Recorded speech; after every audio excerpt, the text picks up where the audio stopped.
So my opinion is, and this is my opinion, that if you're listing a property, Wrong. No. that if you're listing, there's no right or wrong. That if you're listing a property, you deserve 3%. Sometimes we call Michelle Bergin the Great. It depends on her day. Oh, really? My guy friends still just call me Bergs, and I'm like, I'm a girl. You don't really I'm have a girl. guys. No girls have guy friends. Guys and girls. I have aren't the same guy friends friends. since I'm 14. They've been trying to date you since I they're had more 14. guy Yeah, friends it's a than foul girlfriends. face. What got men and women are not friends. Yes. Men don't argue this point because we know we're trying to sleep with women. Women No. argue this because they just don't want to believe that we're trying to sleep with you. No, I'm telling you. She's a guy's girl. That's how she rolls. But even more so. Yeah. Like, think about that. What's your perfect woman? Your perfect woman. Well, Well, I do tell my guy friends, they're always like, I need a wife like you. I go, that's because you're not married to me. Because if you were married to me, you'd want to kill me too. You're just saying. So just like, that's not how it is. But that just makes No, I have true guy friends that I'm friends with their wives through them. Okay, all right, that's different. If they're married, okay, it's different. Single. No, You don't have- Carl's single. He's my one of my besties. Yeah, but you've been friends with him since you're like 8 years old. That's Yeah. a different story. All right, I'm gonna round it up with this. I'm gonna ask you one question. Mm-hmm. If you called Carl up and you said, "Carl, listen, I got to tell you, we've been friends since we're 14. I can tell you right now, he'd be like, ew. Yes. I've loved you since we're 14, and we're both single." No, he would And I say just- ill. You I think met so? Carl. Yep, 100%. He'd be Listen, like, she's not as nice as you think. She will Someone asked stab you in the neck. Someone asked him. Are you and Michelle married? You know what he said? Ew. No, I go, it's like that's the worst thing in the world to be married to me. But it's just- she's my work wife. You know, she's got a boyfriend. She has her life. I have my girlfriend. I have my life. Nice. And then she's my work wife. That's how we roll. We sell stuff. We take care of people, and we do what we got to do. And then at the end of the day, we say, "Hey, listen, we're definitely breaking up for the rest of the day because That's our famous we line have at to the have end a of the life." You know I what I mean? say, "I'm She's going out breaking to up deal with with the you today." boyfriend. She's That's like, great. I can't. Yeah. You know, sometimes I'm hiding in the bathroom answering my phone because and I have to tell people like, "Hey, don't forget how we went out to dinner." Listen, real estate is 24/7. It's a job that never ends. Yes. So congratulations, because Right. I've heard and I've seen the awards, and you guys had a very big year last year. We did. Something tells me you have a very big year every year. We did a jump in the middle of the year, so it was a little complicated.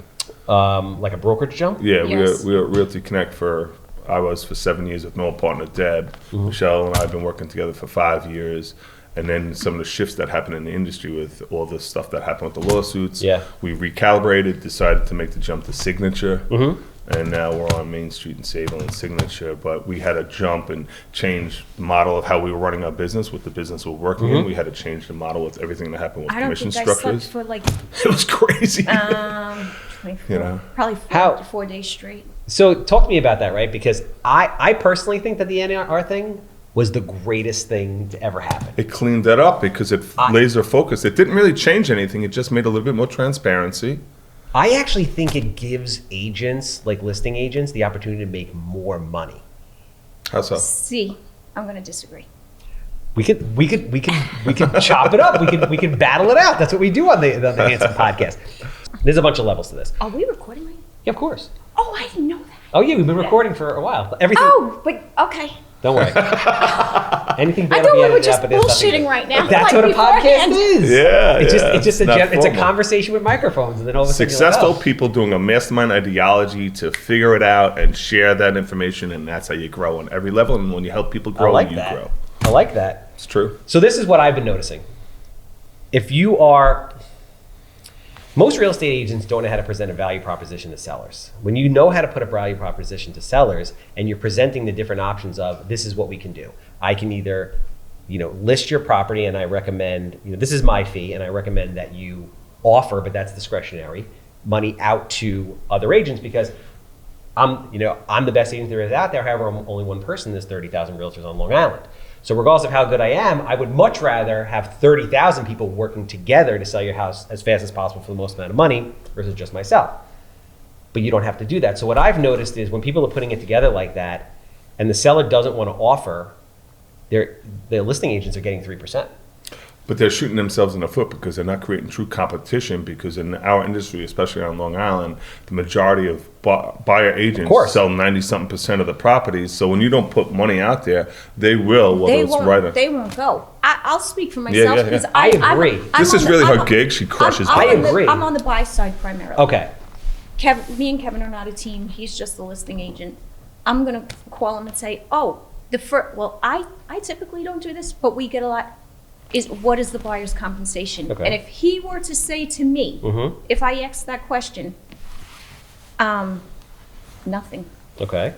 I'm not going to that house. Why? Because you just write it in. It'll be a net offer.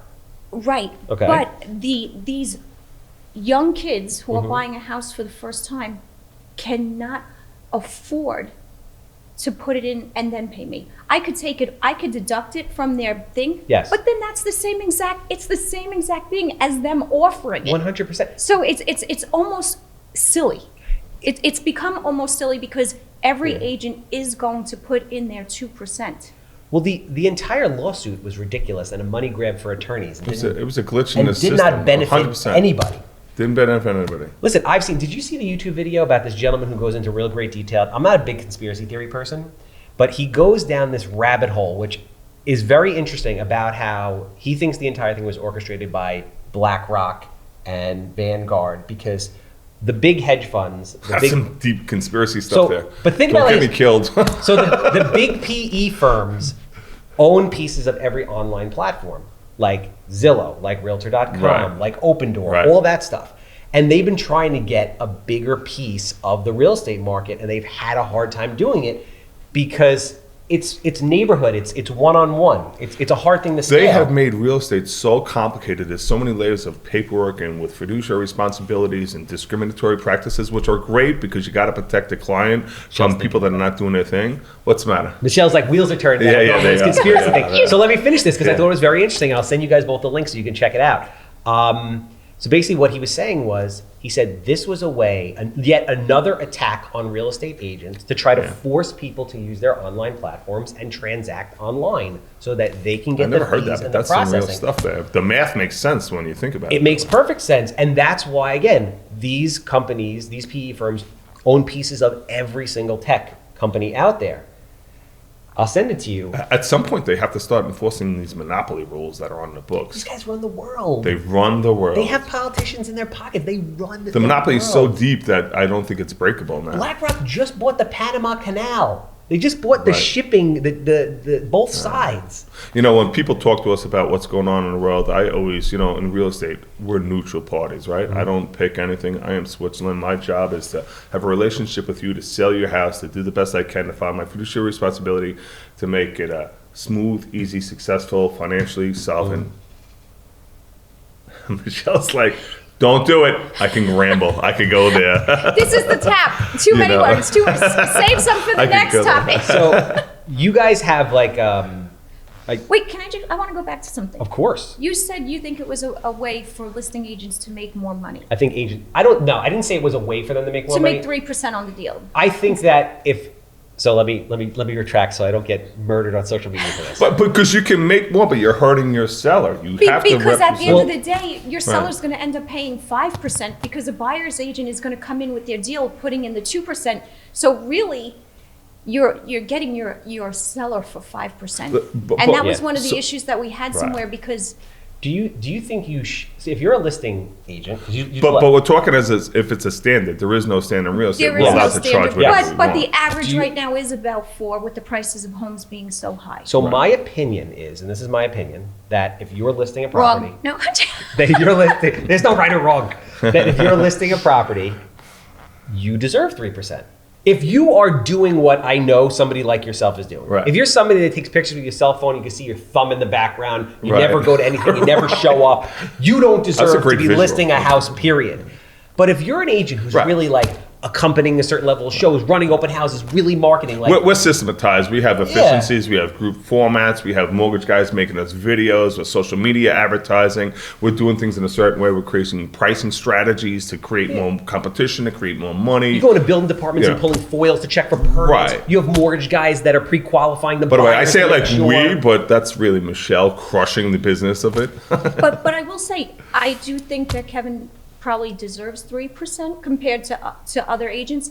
But it is true that these sellers, say it's a $700,000 house, they would take another agent who's coming in at 3% because in their head, you know, like 1.5, they're saving $14,000. They're not thinking about the big picture. No, you're right. Even though you're saving $14,000, you're get what you probably pay for. losing 14 because if you Might hire, be losing 50. because if you hired, Right. if you That's right. hired, if you hired us, we're going to get you probably 50,000 more than that person at 3%. But you can't convince a seller that. Well, you can if you do it the right way. You know, we also do a lot of referrals. So, like, if you're my cousin and you're like, I'm taking care of your sister, I get 5s and 6s when those circumstances are appropriate. You know what I mean? You know, but people are tight on money right now, bankruptcies and inflation and stuff. Like, we take care of people, right? That's what we do. And then we know our stuff in real estate. We have our 10,000 hours. Michelle and I, on a regular basis, every morning, she sends me a list. We powwow it. What are we going to do? Who do we got to get in touch with? And then we don't always agree. You know, our minutia is I'm a listing agent for 15 years. I bring in a lot of business. Michelle is a super buyer's agent. She knows how to get offers accepted. And at the end of the day, when we powwow, it gives us this diversity that allows us to understand the full spectrum of the market. Because and we then, go at it right. with each other from like we him go as at the it. listing and me as a buyer's agent. Even when we're on the same Right. deal. Okay. So Right. And he's the listing agent and I bring in the buyer. Yeah. how did this We fight. How did this magical force come to be? I was working with Deb Remy, my old partner. She was awesome. She trained me 15 years ago. She's a class act in the business, really cleaned up the edges. You know, I was a court officer for 20 years. So, Oh, really? Yeah. I retired early, got banged up, and, you know, they cleaned me up a little bit. Deb Remy was awesome. And then she was deciding to retire. So Michelle's like, we were friends for 15 years. And she's like, I want to work for you. I'm like, we're friends. We can't work together. I don't want to ruin the friendship. I know you for 15 hours years. a week. 15 hours a week I'll just work. You know, like I'll help you with your paperwork. Yeah. It'll be 5 fun. years later, she's a machine crushing it, you know? And I had just gotten my license during COVID just to Right. do something. You know, like a note. I got my notary. I got my real Yeah. estate license. You know, all of this stuff. So I just started. I was supposed to work for him just part time, helping him like some admin stuff. work. You didn't have you had your license at the time, right? I had just gotten Okay. my I'm like, license. hey, Deb was like, Kev, she's very talented. She has sales ability. She cares about people. We call her Mini Deb. Deb was a class act, knew her stuff, knew how to do the business and do things the right way. We gave her like 3 buyers and she just crushed it. Deb's like, I'm like, yeah, she hit the ground running from day one because she didn't chase money. She chased relationships and taking care of people and then became a knowledgeable yeah, I don't expert care. I mean, in of the course, I business. care about the money. Don't Yeah. you know? I'm not saying I don't care about the money, but for me Yeah. with buyers, like it's just such a sense of accomplishment. What do you like about working with buyers?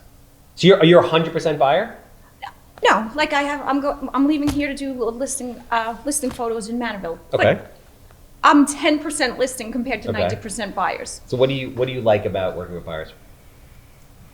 I like getting to the end line. I love the finish line. I love the closing table with the smile on their face. And I feel like I freaking did this with them.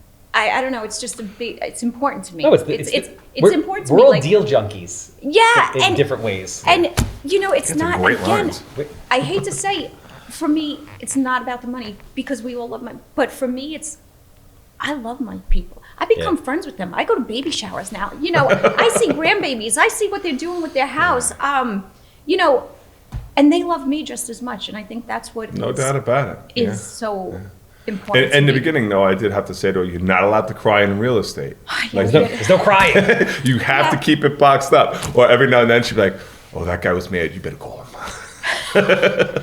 I just I think I like building different, and it's with it's with every kind of it's with younger people, older people, you know, people in the divorce, and I'm freaking with this side, that side, all. It's the whole mosh, and I just like finishing it. I'm OCD. Yeah. I'm pretty OCD, and I like everything a certain way. So when I get to that closing table and I see them signing and get those keys, I'm like, yes. Being OCD in business is a beautiful thing. It's a superpower. It really is. I wish I was more like that, because organization, like I'm the opposite of OCD. My brain is all over the place, and I'm constantly trying to like reel it in. But that's why it works, right? Yeah, That's why and it I'm like works. this. I'm like this. Come on, Kevin, Right. slow it down. You know, slow she down. does the basics of what she loves about real estate, but she didn't really give you the minutia of the details that we do in the business, of how we structure it, how we structure the offer. You don't always have to pay more money to get an offer accepted. The value of who the agent is, how they put the deal together, how they say, hey, we have an arsenal of people. This is our mortgage guy. It's going to be our title person. And we thread together behind the scenes. And then Michelle will get an offer accepted for $15,000 less because it's a better deal. And then we save our people money. Like, you know, she just talked about the flavor of what she loves because that's her end game. But the knowledge and education that we've developed as a listing agent, a buyer's agent, and really working out the mix of the elixir and realizing what's required for because on my end, when we're taking offers, I'm like, ooh, you know, credit union, that's a little rough. 48% debt to income ratio and only lending for, you know, all those math things that are behind the scenes. Between that side and the buyer side, when I'm on the way to a listing appointment, I'm like, yo, talk to me about the buyers in this area. What's happening? When she's going to a listing appointment, I'll talk to her about what's going on in the area with the absorption rates and the inventory ratios, days on market reports. And together, all that information we've been sharing really gave us this 10,000 hours of a whole different model that allows us to really see real estate from this bird's eye view to truly help people while we're doing the business of real estate. So let me ask you this question, because last year, you probably know this, but if you didn't, well, I'll throw it out there for people. Least amount of transactions in the last 30 years last year, right? The least amount. So most difficult to get. We went up 30%. So, I mean, Right. Kudos, right? And it just goes to show you, like, people that are doing business will always do business regardless of the market. So most difficult market to get buyers accepted offers in. No, like, not a lot of transactions, no inventory here. Absorption rate's like 2.5%, right? Unless you're in like Sag Harbor or something like that. Right. But so what agents are gonna love to hear, if you want to share it, is what's the secret? So you represented how many buyers last year? I think Kevin said 34, but I think it was 34. I think it was more 28 or 29. Okay, so let's say it's 32. So 30. Well, let's go 28, just in case. Okay. I'd rather be one. I'd rather She's be on the low OCD. It was side. definitely Okay. 34. So how would you got a lot of people accepted offers on houses last year in a very, very difficult market. Some could say the most difficult market in the last 30 years. Yes.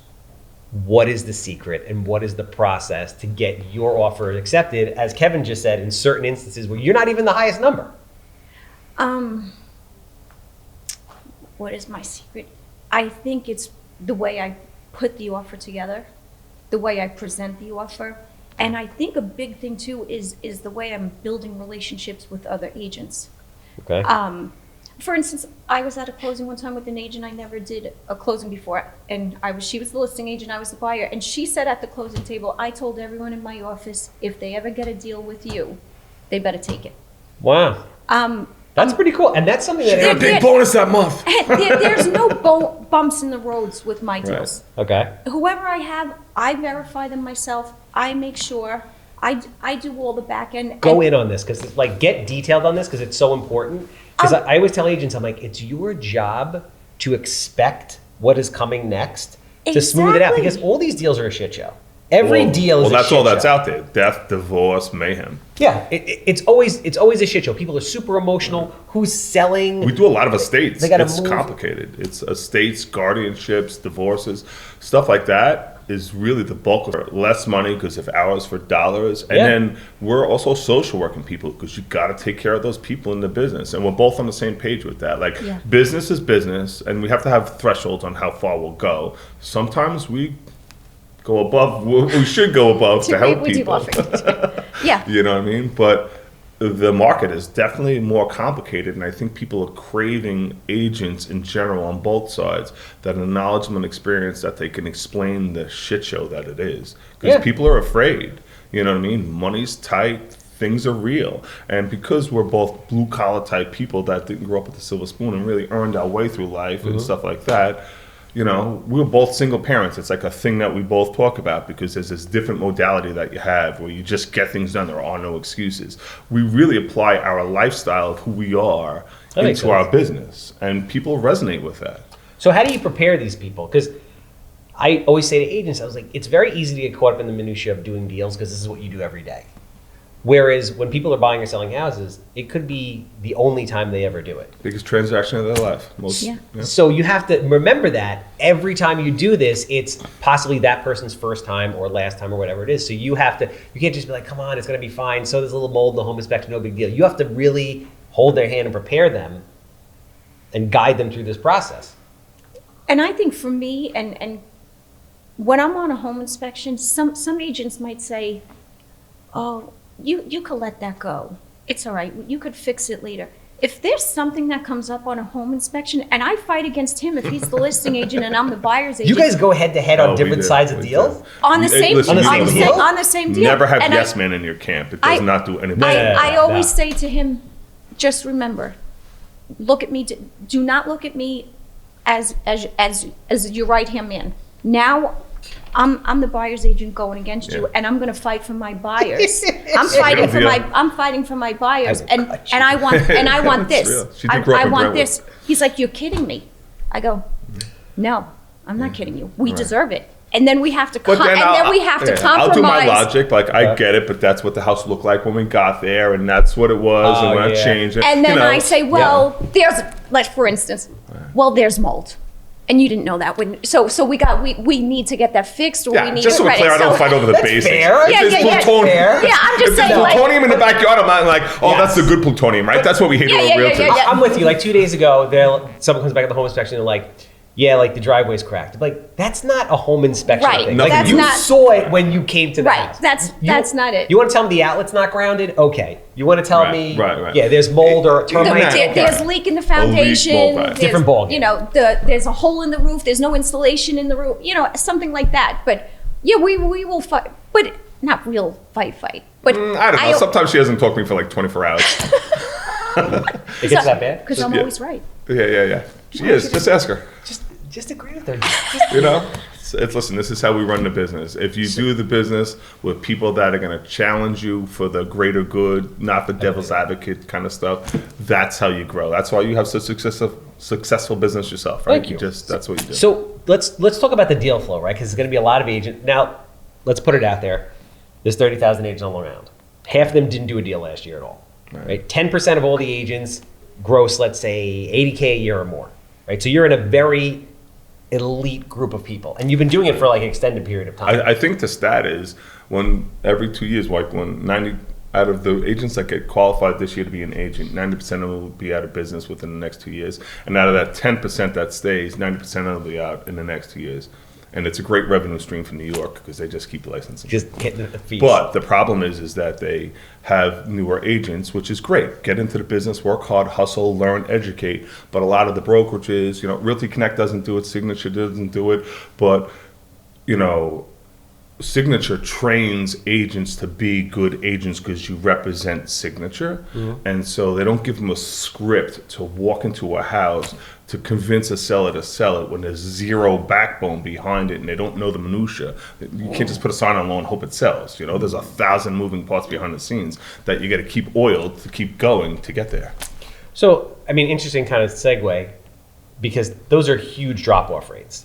90% of all agents within 2 years are gone. Right. Then 90% of the remaining 10% are gone within, let's say, 5 years. Right, and it has to be higher now because it's a rough spot to be in now. So what separates, what is it? It's got to be 2%, 3% from everybody else that ends up going on to have 15 plus year successful careers. It's pretty basic.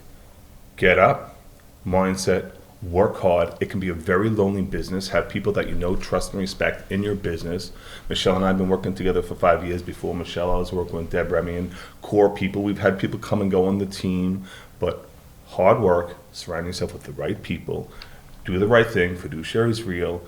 If it's just because it's legal doesn't mean it's okay. And follow a standard of ethics. So when you say work hard, right, makes perfect sense. But I think where the confusion comes with a lot of agents, especially new agents, they're like, I'm ready to work hard. but what do I do? Okay, so I wake up every day. right. What do I do? And that I think is the biggest disconnect and the biggest reason for failure. You're going through this with Angelina, training her. She doesn't know what to do with herself every day. Who? Angelina. Well, because she's new. She's Right. only 20 years old, but That's she's literally what we're talking about. such an adorable little peanut, you know. And I said to him, but right now everyone thinks you could just become a real estate agent and you're going to sell a house. She has to learn the background stuff too. What this means, what this means. We're teaching her the business. We're teaching Not just how to talk to before people. she could just Of start course. to go out with somebody. And then, you know, for Angelina, and I'll say pretty much for myself, I didn't even realize when I started doing this, and I'm trying to think of a good word, so I can't say it on this show. Like, I kind of stepped in shit going to Kevin because he was growing and growing so fast that things just got handed to me. So I didn't really have to work hard at first to get these deals. So I'm going to tap you a second, and I've had other people get put into that position that got crushed under the weight of getting it done, and she took it, improvised it, modified it, fed it back, and we grew the model to a more efficient right, but system. it was handed to me at first. So I was one of those agents where kind of, and I'm not putting I think you should myself give down. yourself more No. credit. Yeah, Listen, because- listen. It was handed to me, but I got it done. Because here's the I thing. finished it, but I wasn't one of those new agents who had to go search for it. Like it. No, you so- guys, everybody is good at different things, right? And on the contrary, right? And tell me if I'm wrong here, Kevin, if I'm overstepping.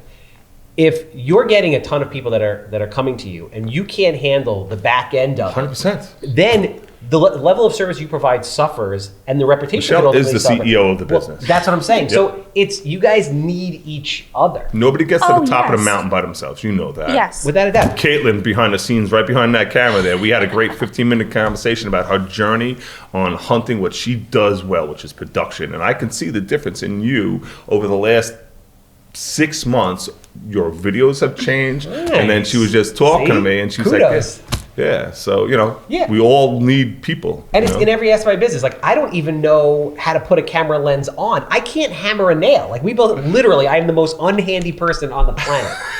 So You're the handsome home buyer, and you are not handy. there is nothing handy in the name. Literally, I can't hang a picture on the wall. My girlfriend, she's at Signature. Michelle just heckled you. She's warming up. Amanda Palmieri's at Signature. She's my girlfriend. Yeah, you know her? yeah. Yeah, she yells at me all the time. There is She's spackle a good marks. Thank you. There are spackle marks in our apartment since the day we moved in, and we will move out there, sleepy there. I can't do anything. So basically, if But I you know didn't- your lane. You know who you are. if I didn't have these complimentary people around for us to work together as a team, nothing would happen. Right. So what happened with Michelle is she was a team member. She was an admin. She crushed it as buyer agent. She's very good at it. You know, she started doing my money. She started doing He my don't stuff. even know what he makes. You run his life. I run his Yeah. life, even down sometimes to his personal Sometimes life. she I calls just- my daughter and tells on me. You know, I've been friends with her for 15 years, so it's easier. But business-wise, as we started to integrate together and she became more efficient at it, it allowed me to do what I do, which is create relationships, network. You know, people and then ask he me, just kept hunting and hunting more and hunting more, and you know, we just kept bringing. sometimes she's like, you gotta help me down and slow down because the business, I go, I'll help you out, but don't ever tell me to slow down. Like, because it's not gonna happen. I'm not wired for it. I just feel like I don't care how much business we have, it just all has to be good business. Once we start getting sloppy, then we're a hot mess. So let's just keep everything we have in check, and then keep going forward. So let's talk about the yin and the yang here, because this is very interesting. How are you sourcing the business? And then once we talk about like how you're sourcing the business and building that, we can talk about the systems by which you have to handle that. Because that's really what business is. It can't be all sales or all operations. It has to Right. be this thing that kind of goes up. And you guys are sales and operations. So, you know Billy Alvaro, right? course. He's a good friend of mine. He mentored me way back when in this business. He's the one who literally punched me in the face to get into the business. I was retiring. I got hurt. He goes, Kev, you got people skills? I'm like, I don't want to sell houses. And he's like, and he literally, we got into a little fisticuffs, and he's a good friend. He's a good mentor. And over the years, entrepreneurial stuff, Napoleon Hill, all the journey stuff to get there, Tony Robbins. And he helped me to really start with a foundation of mindset and ethics, which is fundamental in how come I can consistently keep growing, right? And the value people like Michelle and Deb Remy and my friend John and other people that have been good mentors behind the scenes, right? We look good on paper, but behind the scenes, we're all human, trying to figure it out, and you got your glitches. So I learned very early on, the whole world is your prospect. Yeah. People say, what do you prospect? 100%. Every person you talk to. If you crush your knowledge and information on the subject that you're doing, whatever it is, for me, it's real estate. For Michelle, it's real estate. And you're talking to people. I've had so many people call me and be like, that's my sister's house. I'm supposed to be selling that. I'm like, you got to talk to your sister. And they're like, listen, you're clearly knowledgeable and educated. And like you said on one of your podcasts, because I did a little research to make sure what I was coming into, you have to talk about your team, right? I'm no good by myself anymore with the amount of business I do. It's us, Michelle's a team member. People always say she's a partner. She's a CEO. There is I'm the head of the snake when it comes down to it. But in the end, we have to know that the people around us are the reason that we're able to do it. If you groom them properly, if you get them in the right state of mind. And at this point, the feedback starts grooming me, and Michelle's like, no, or whatever it is, like the fundamentals of it. So I get to prospect the whole world wherever I go and talk very fluidly about real estate, what it is, how it relates to the individual I'm talking to, and how I can help them. And then they just feel like. So where does that happen though, right? Just give like a little nugget of practical advice that an agent can take away from this. Meaning, and it could be something as, are you walking to 7-Eleven to take a cup of coffee, having a conversation with everybody you see there, and during that conversation, it's like, hey, if you don't even looking to buy or sell, boom, like how that would be Kevin. That would be Kevin. How ingrained is it into your life? Listen, I do, like I was referring to Billy before, I do have an innate ability to connect with people, right? I like people. I'm not shy. I could be a little bit brash and aggressive sometimes. We don't use the word aggressive anymore. Now we use assertive. But wherever I go, I'm conversational genuinely. So my stationary guy, hey, what's going on? Hey, Mike, how are you doing today? Yeah, we're talking. Hear him talking. I leave my cards everywhere. And then they talk to me about real estate. And I don't make it about me. I find out what's going on in their life. What's happening. Yeah. They do want to find a place. I hook them up with the mortgage guy. They didn't think they could buy 3%. I'm at a birthday party and someone's like, hey, listen, I hear you in real estate. I'm like, honestly, bro, I do this all day. I just want to be at this birthday party and chill. Here's my card. Call me after. That sounds jerky, but it's not. Like, you have to pick times. That guy was like, okay. It's like, hey, I don't have but you're a professional. You're not some guy that's just selling yourself everywhere you go. It's okay to turn off. When people see you treat it like a business, when people see that you're always busy, social media, keeping in front of your sphere, I don't have fancy social media. I just show what I'm doing for a living. And that's all it takes. And I catch Michelle eating egg sandwiches at open houses. And people seem to like it. I don't know why. But I just stay in front of people. Yeah. I know my business. So like a newer agent, the nugget that you're talking about, get licensed, hook up with somebody that knows the business, understand the business, and learn how to sell the team until you know how to sell yourself. And even me, I could sell myself, but I sell the team. Like you talked about in that one video, you're getting all of this for the price of one. That's genius stuff. You did watch my stuff. Listen, I act nonchalant, but I put this stuff out. Does anybody watch it? I don't know. Yeah. So thank you for that. Listen, you're being a little modest, but you got like 40,000 followers, so I would say though that the benefit of a team, for instance, Kevin and I are in Huntington tomorrow, and we'll be there for about 3 hours. I have a buyer who wants to see 5 houses tomorrow, but now Angelina, who's in training, I said, okay, here's your first little training. You're going to schedule all these appointments, and you're going to take this buyer, you're going to take them out. You're not going to discuss money with them. You're not going to do anything. But you could get them in every single house and learn how to schedule. But I'm on the thread, so I'm watching every move. But the difference with Kevin and I, we still pay her to do those things. We don't use people, we utilize people. Yeah, because her time, her doing that, is benefiting all of us. Of course. She's making some money off of it, and if they buy that house, she gets a bonus. Then she gets a bonus because she brought them to them. And she's getting the education. We have a good structure behind the scenes to take care of people on their journey. We've noticed that people want to take people on, and then they're not paying them for anything. So using people, really. we terrible business. We pay her for everything that she does, And except like if she's coming on an open house just to see how we run it, that's training. You know, we're training you in that. But now like tomorrow, like she's taking them to like 5 houses. She's excited. She's going to make money. And that's how you learn the business. I couldn't be there. I couldn't do it. So, and that's, I want to get into the operation side more because I think that's so important, because training is very much lacking, and just structure and SOPs and whatnot for people is really lacking too. So I want to get into that. But to put a bow on the sales and the lead gen side, I think agents get discouraged, or people in general, because they have an instant gratification mentality. Right. So you've been doing this 15 years. How long did it take to get the flow? Like, how many conversations at how many birthday parties did it take? All right, that's fair. I like that question. So year one, I'm just coming out of being the court officer. I was all banged up. I, got a couple of people that knew me. I think my old chief actually gave me my first client, and I started knocking on doors and doing coat drives, and hey, we're not just real estate. We help the community. Oh, you were like out there like grinding, doing it, knocking on doors. Got bit by a dog in Shirley on my first open house. It wasn't pretty, you know what I mean? Was it a little dog? It's always the little dogs that bite you. It's never the big ones. Like the Chihuahua. Yeah, it's always those nasty little dogs that bite you. And then 2 years in, I started getting some traction. And then I have a good friend of mine, John Lorenzo. He's in title. He's South Shore Abstract, awesome title company. He's like, hey, and he was really layered in the business. He's like, I think you need to change from the modality you're in. I think you outgrew them. I don't think they're good for you. I'm never going to say anything negative about anybody I work with, but there was some bad apples in there. The company itself was good. He's like, you got to move, and I didn't know what I didn't know. Mm-hmm. And then I next leveled up. And then John Fitzgerald took me under his wing at Realty Connect, helped me build the team. Super knowledgeable guy.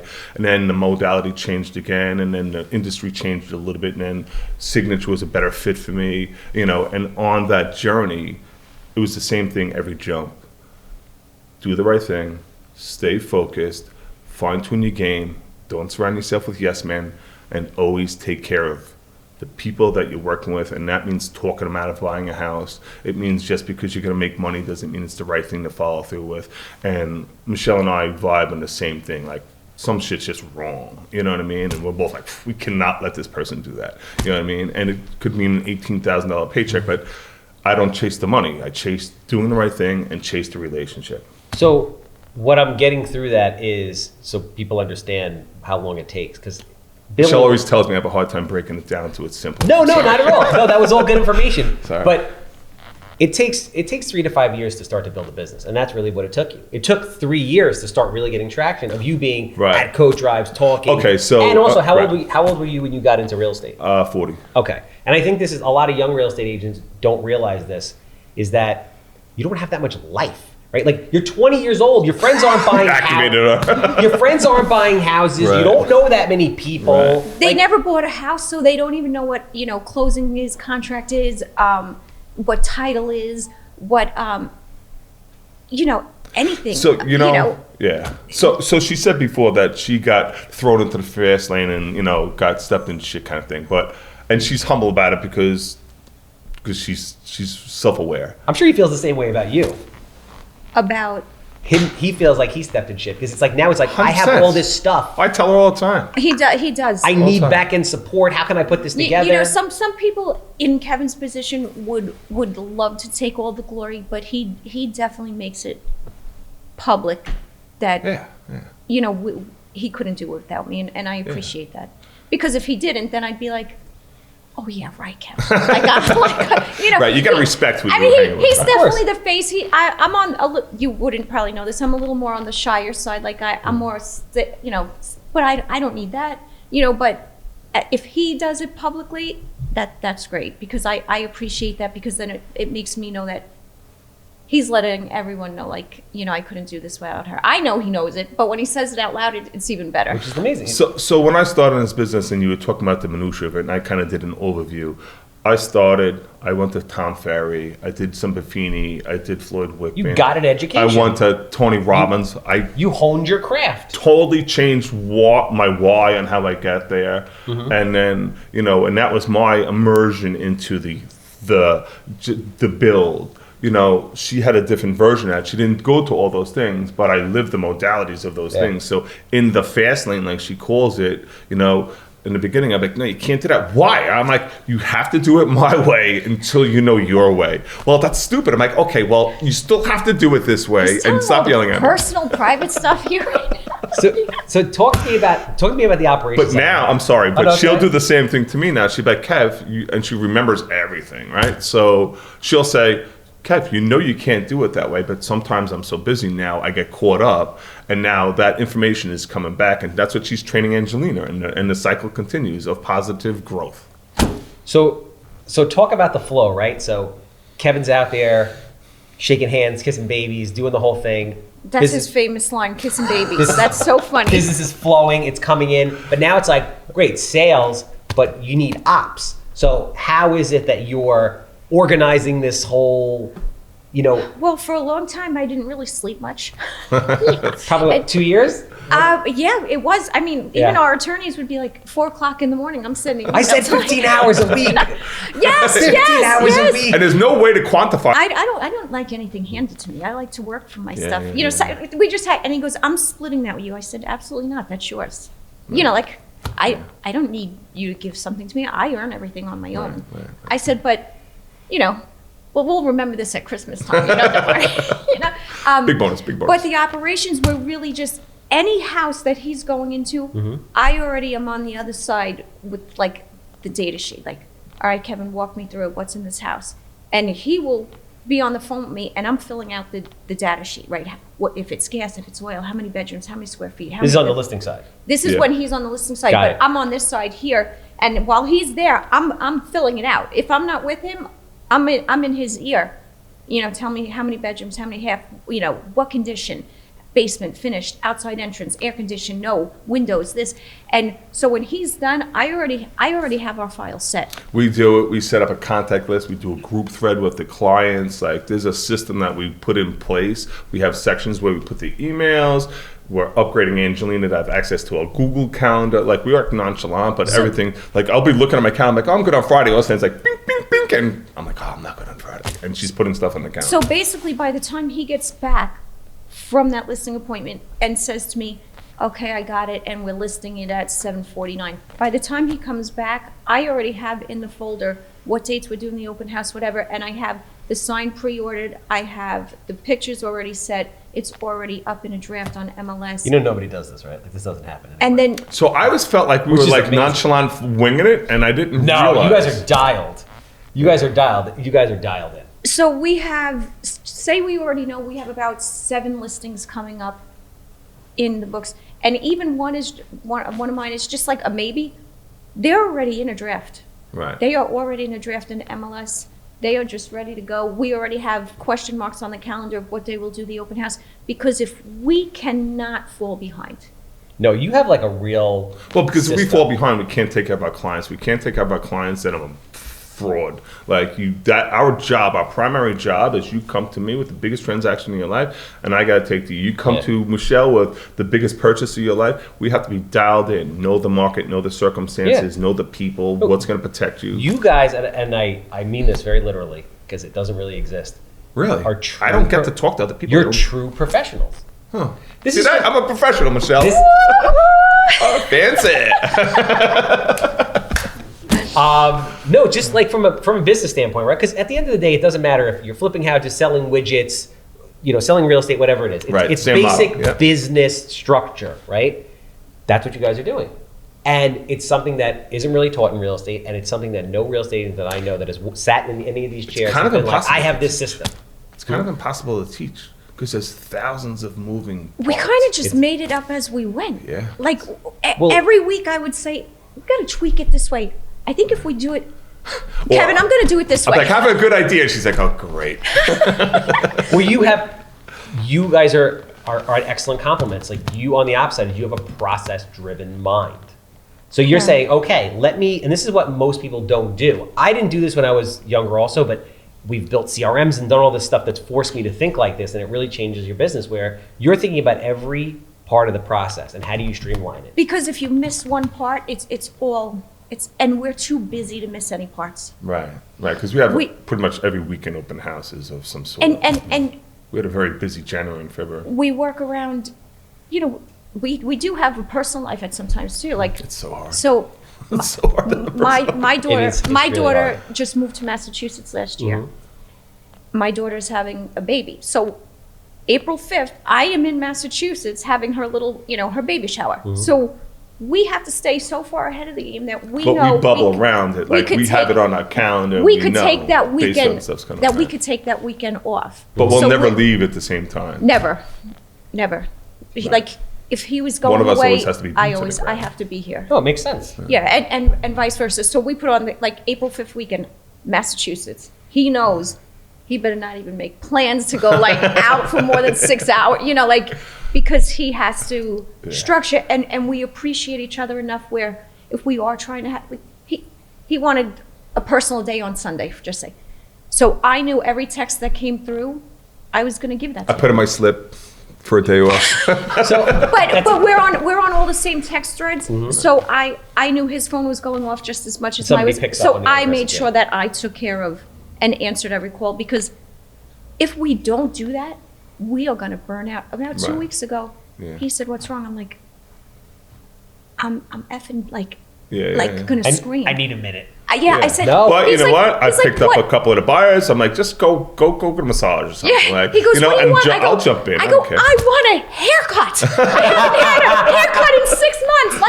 Like he's like, No, it's very Okay. hard. And but we're honest with each Right, other where we right. could say that to each other. Like I'm like, Kev, I gotta shut my phone off. I don't even want to hear my phone ring for 1 hour. I get it. Listen, so this kind of segues into not personal life per se, but But it's fun. But I don't hate it. No, I love it. I work 24/7. I love what I do. It's super exciting. But people like us are not easy to date. You ain't kidding. Yes. People like us are not easy to date. So just to kind of touch on that for a second, how do your significant others handle that? Do they handle that well? Do you search out certain type of people who understand you? It has been hard for me in my Loaded life. question. So my own situation, Amanda is obviously a real estate agent. Right. She gets me because she lives the life. But Right. I've had relationships in the past where it was very like, very no. tough. Like I probably couldn't date a teacher; they would hate me. It's just You cannot date someone who works 9 to 5. it's got to be. It's Right. hard. And the balance is hard. And people are always like, oh, you want to have a balance. Like, first of all, there's no such thing as a balance life. I'm not a balanced person. Because Right. you don't know what every day is going to bring. I try to take off a little bit on Thursdays. That's my Saturday. Okay. But Wednesday night, 5 things could come up. That's it. And Before you know it, you haven't gotten a haircut in 6 months. I still have not got a haircut. I still have not got a haircut since, Yeah.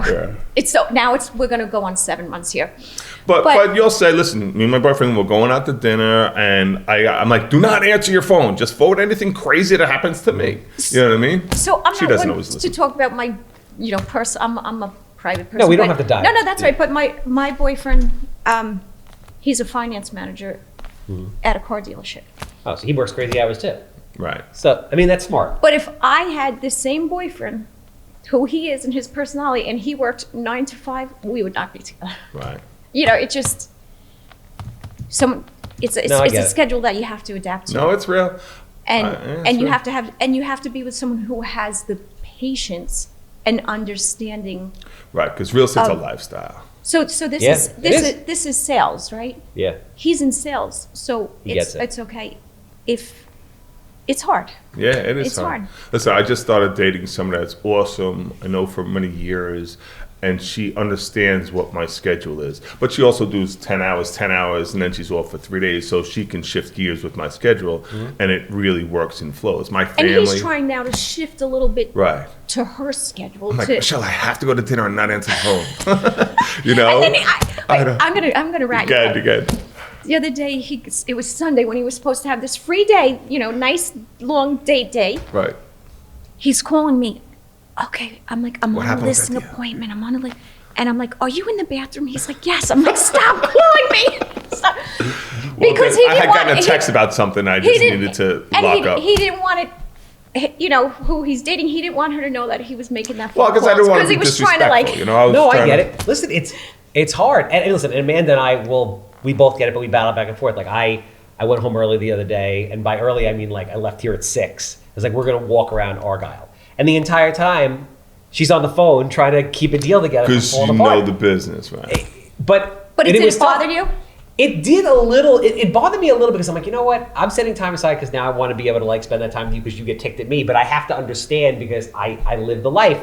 And I think it's 'Cause more it's- frustration in general. I'm sure she feels the same way about me because there's sometimes she's like, what the hell? You're on the phone every 2 minutes. But I understand her because she said, whether it was on the buy side or something, you're course. afraid not to take that call because if you don't answer it, you may be losing these buyers that house. Without a doubt.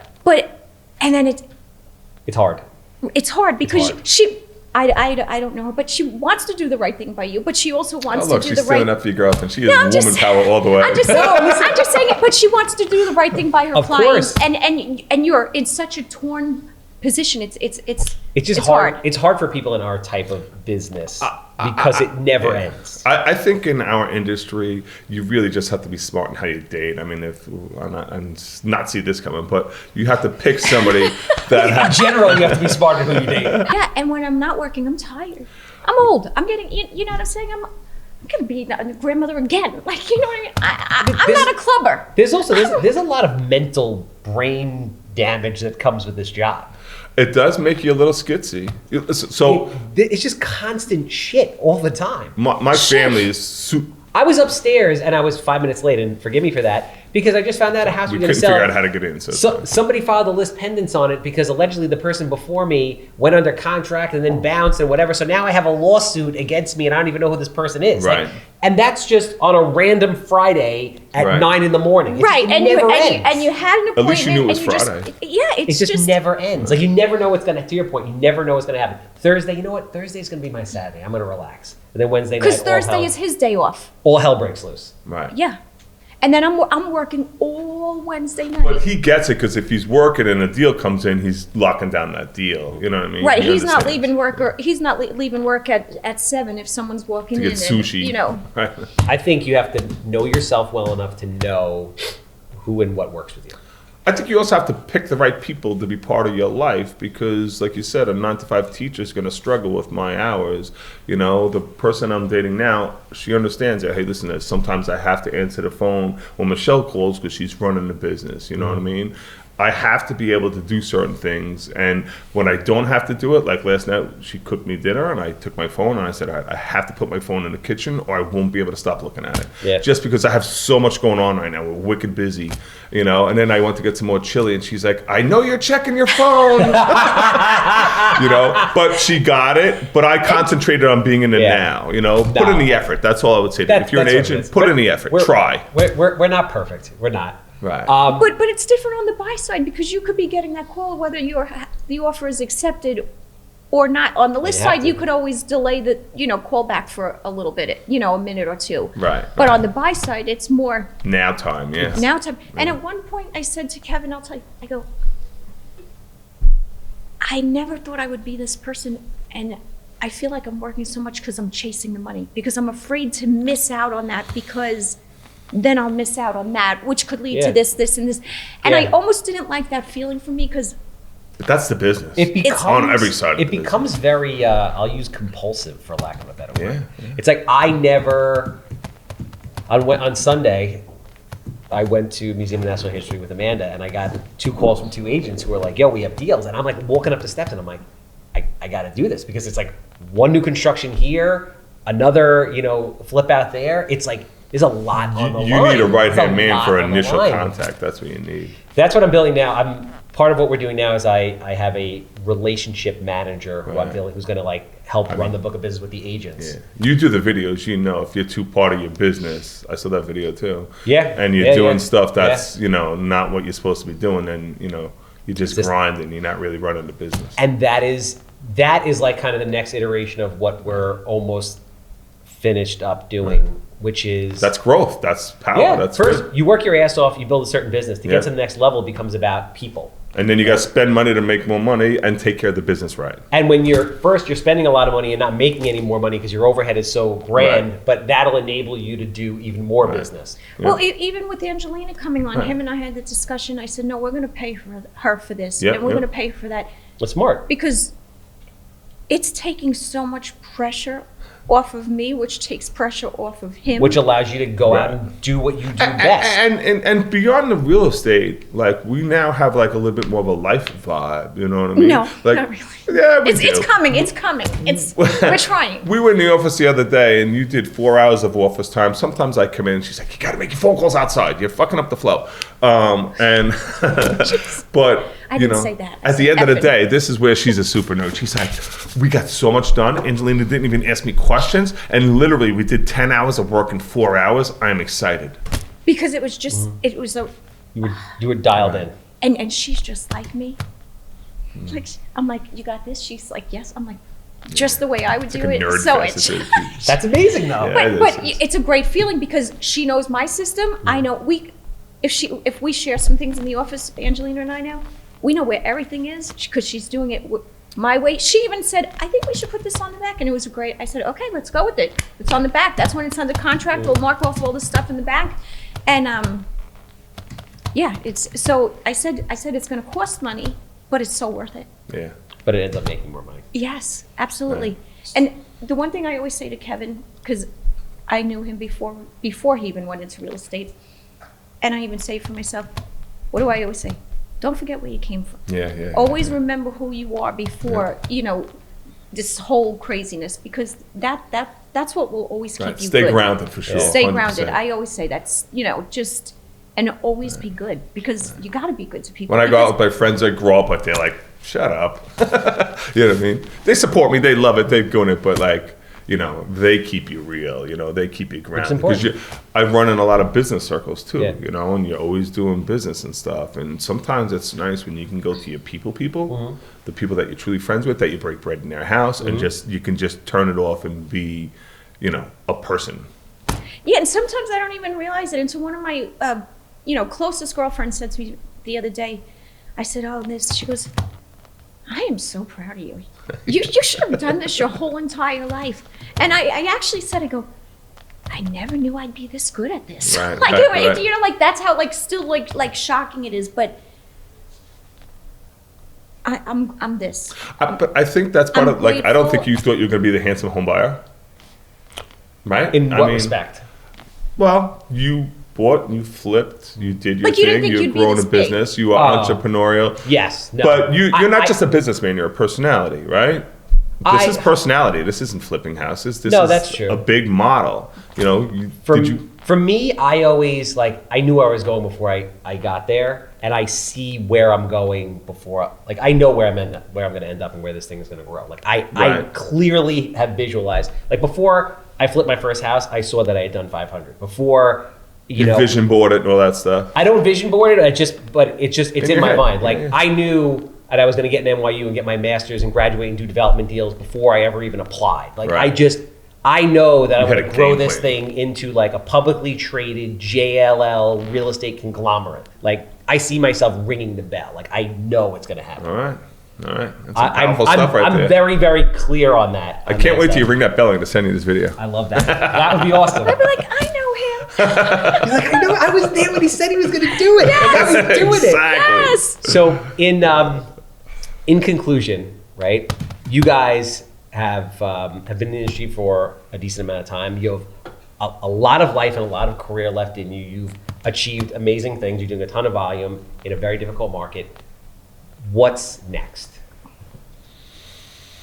We're going to train Angelina to be the new Michelle. Michelle's giving me that look because she won't let me hire until Angelina is ready.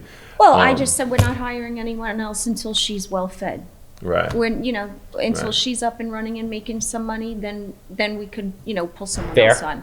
Yeah, we're adding on nuances behind the scenes to make the business more streamlined so that we can do what our responsibility is, which is be in front of our clients and take care of our clients. And I know I keep repeating that like a broken record, but it is the model of taking care of people in this real estate business. You know what I mean? And we have some projects that we're thinking about doing, but we just keep, something. Michelle would never let me say it here. She's like, "Don't you say that on there. Somebody will steal our idea." Maybe something important to me that I think is, some give back stuff. Yes, some things like that, and I keep telling him, but he don't believe me. I'm giving him 3 more years. Yeah, he's like, no. Oh, then you're retiring?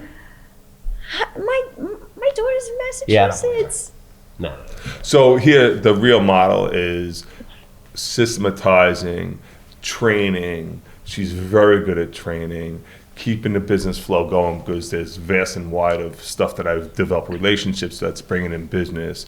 And then as Angelina becomes her and we add on other people, it's going to be more about, after 3 years, pulling back. She works in Florida. She works when she's in Massachusetts. There's a lot she does on the fly where it'll become more managerial and less hours for dollars. Yeah. You know, maybe she's not making this much money, but she's still making a wicked amount of this much money, but she's got a little bit more of a retirement gig going. And, you know, I'm okay with that too. I'll never retire because I love what I do, but systematizing to streamline the business so it's not so much hours for dollars. I mean, I love what I do too.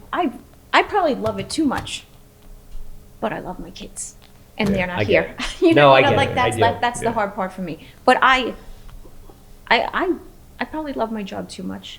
I probably let my heart get too involved. You know, it's not with involved things. with the job; it's involved with the people. It's with the people, and that's just who you are. But that's why the people resonate with you, because you have passion for taking care of people. It's real.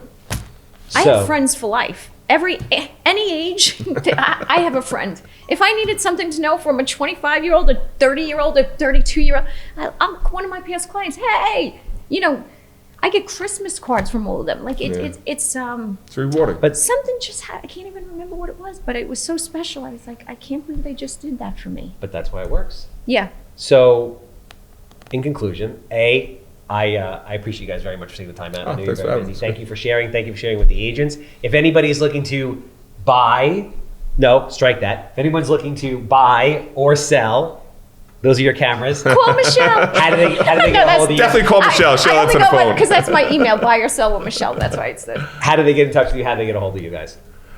Call Michelle. Michelle, how do they call you? 631-304-1035. Kevin is 631-525-1615. Yeah. That's a wrap.